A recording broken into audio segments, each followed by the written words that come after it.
What is the weight of a single voice that calls from beyond the horizon, from a realm unseen, to a heart steeped in the dust of the mundane? In a world of idols and false gods, in the grand bustling city of Ur, a voice pierced the clamor of the marketplace and the whispers of 1,000 divinities.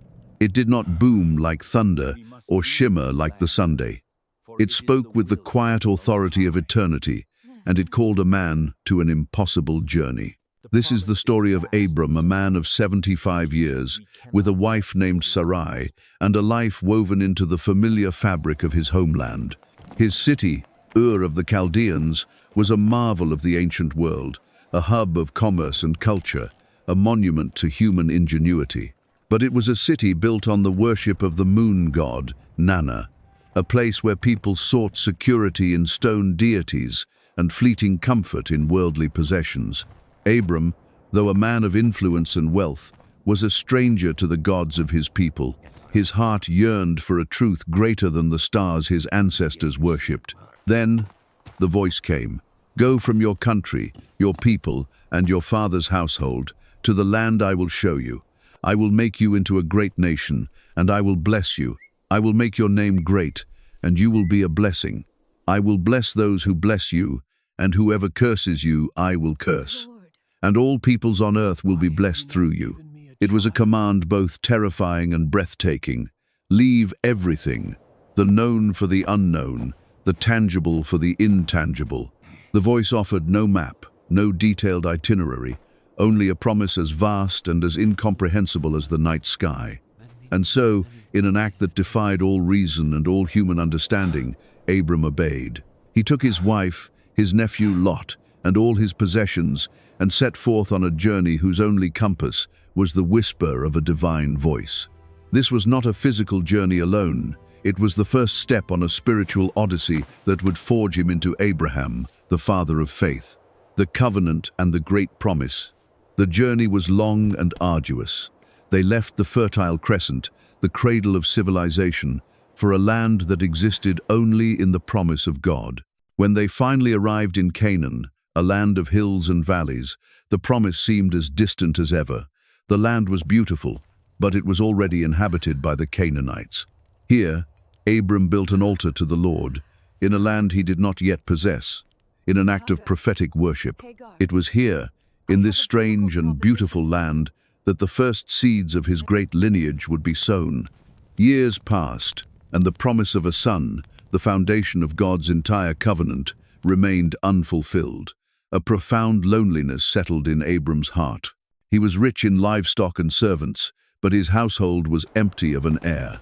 When God appeared to him again, reiterating his promise, Abram's human doubt broke through. "Sovereign Lord, what can you give me since I remain childless?" God's reply was not a rebuke, but a gesture of breathtaking majesty. He led Abram outside into the deep black of the desert night. "Look up at the sky and count the stars, if indeed you can count them." Then he said, "So shall your offspring be." And the scripture tells us a simple, yet world-shaking truth. Abram believed the Lord, and he credited it to him as righteousness. This was the moment of the covenant. God did not ask for a sacrifice, but for a simple act of belief in the impossible. And because Abram believed, he was declared righteous, not by his deeds, but by his faith. Still, the years stretched on, and the weight of human impatience began to press in. Sarai, in her despair, offered her servant Hagar to Abram, an act born of cultural custom rather than divine command. The birth of Ishmael, a son of flesh and a seed of sorrow, became a painful testament to the tension between human ingenuity and God's perfect timing, but Ishmael was not the child of promise. Decades after that first command, when Abram was 99 years old, the voice came again. The covenant was renewed and sealed with a new name. "No longer will you be called Abram, your name will be Abraham, for I have made you a father of many nations." Sarai was also renamed.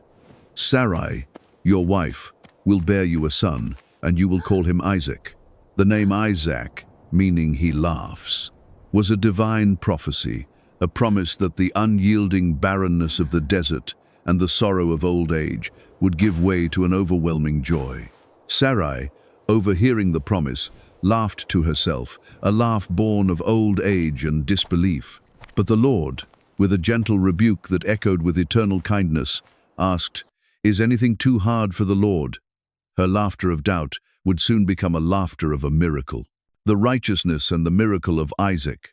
Abraham's faith was not a blind, passive belief.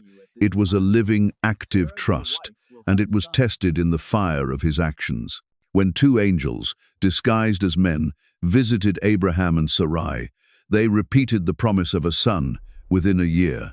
And as the angels prepared to journey to Sodom, a city whose wickedness had risen to the heavens like a foul stench, Abraham, with a righteous boldness, interceded for the people. Will you sweep away the righteous with the wicked? What if there are 50 righteous people in the city? What if there are 45? What if there are 40? What if there are 10?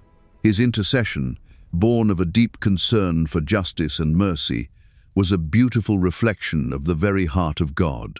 But even 10 righteous people could not be found, and Sodom and Gomorrah were consumed by fire and brimstone, a judgment as final as it was deserved.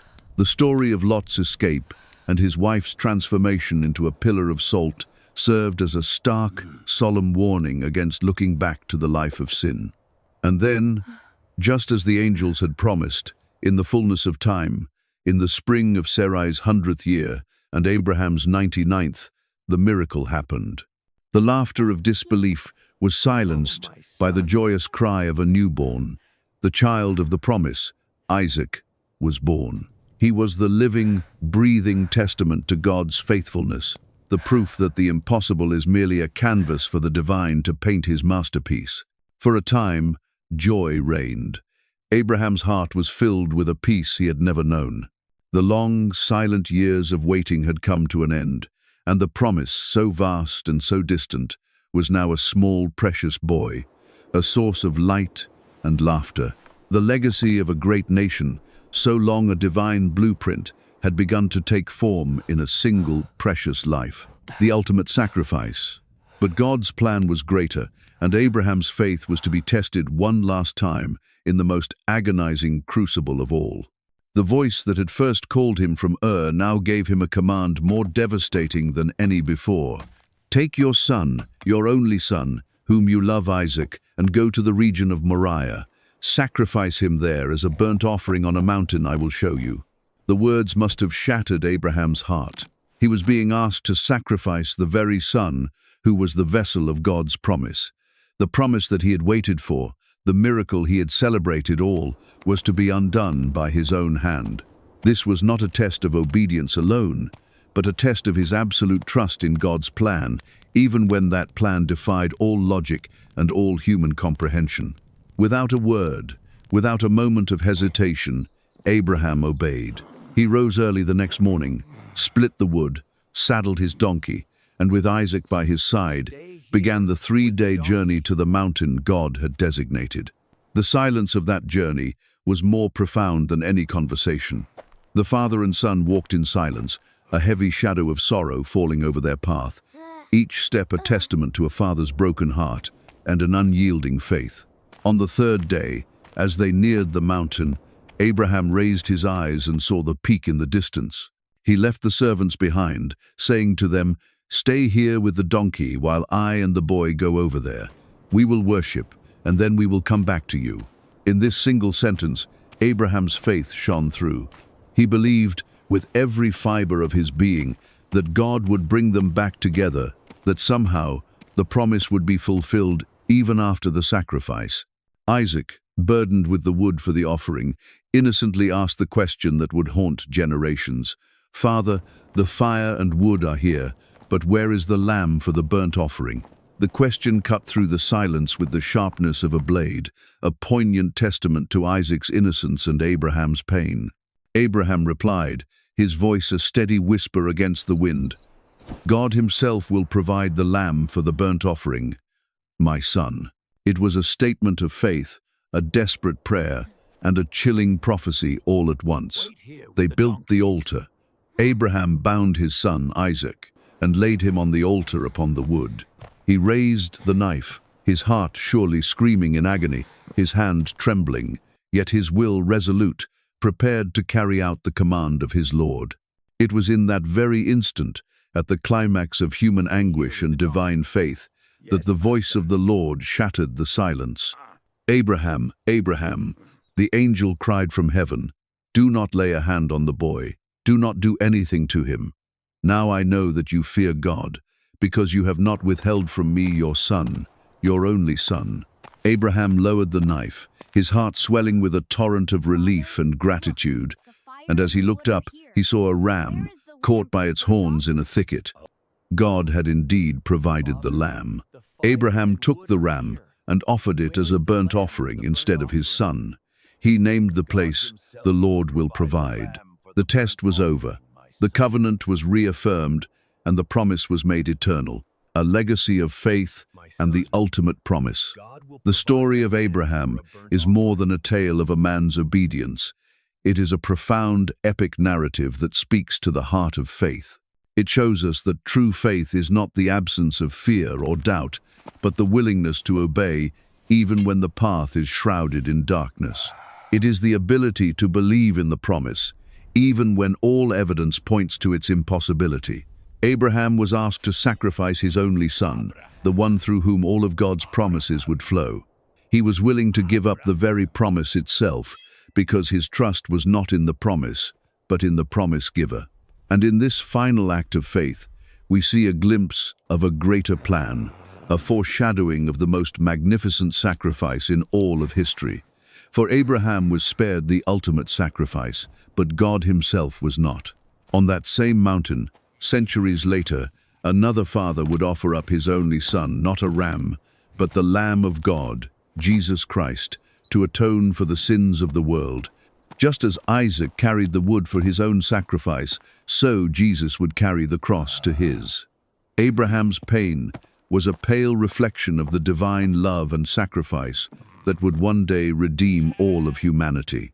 The story of Abraham's faith is a timeless legacy, a reminder that the Lord will provide, that his promises are sure, and that a life of unwavering faith, though it may be a journey into the unknown, is the only path that leads to a legacy that will last for all eternity. Abraham's journey is a powerful reminder that our faith is not in what we see, but in the one who promises. How has this story of unwavering trust inspired you? Share your thoughts in the comments below. And don't forget to subscribe to Bible in Motion and hit the notification bell for more epic stories of faith and redemption.